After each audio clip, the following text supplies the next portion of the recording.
നമസ്കാരം മച്ചമ്പീസ്.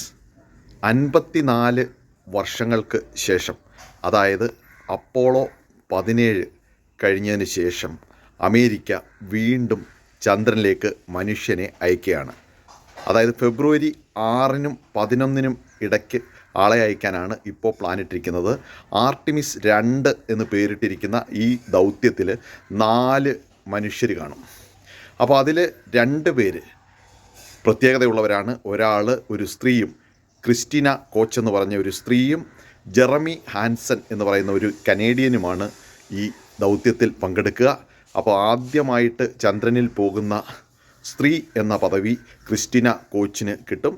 അതോടൊപ്പം തന്നെ അമേരിക്കക്കാരനല്ലാത്ത ആദ്യത്തെ ആൾ, ചന്ദ്രനിലെത്തുന്ന ആദ്യത്തെ ആളെന്നുള്ള പദവി ജെറമി ഹാൻസനും ലഭിക്കുന്നതായിരിക്കും.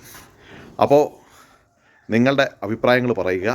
അതായത് പലരും പറയുന്നത് അമേരിക്ക ഒരിക്കലും ചന്ദ്രനിൽ പോയിട്ടില്ല, ഇതൊക്കെ ഒരു ഫാബ്രിക്കേറ്റഡ് ആയിട്ടുള്ള കഥയാണെന്നാണ് പലരും അഭിപ്രായപ്പെടുന്നത്. ചന്ദ്രനിൽ പോകാൻ പറ്റില്ല, ചന്ദ്രനിൽ അങ്ങനെ പോകാൻ പറ്റില്ല എന്ന് പറയുന്ന ആളുകളൊക്കെ ഉണ്ട്.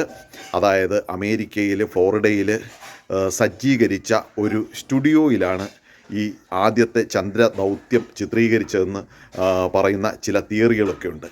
അപ്പം നിങ്ങളുടെ അഭിപ്രായം പോരട്ടെ. ചന്ദ്രനിൽ പോകാൻ പറ്റുമോ? ചന്ദ്രനിൽ ഇതുവരെ ആൾ പോയിട്ടുണ്ടോ? അമേരിക്ക ചന്ദ്രനിൽ പോയിട്ടുണ്ടോ എന്നൊക്കെയുള്ള കാര്യങ്ങൾ പോരട്ടെ.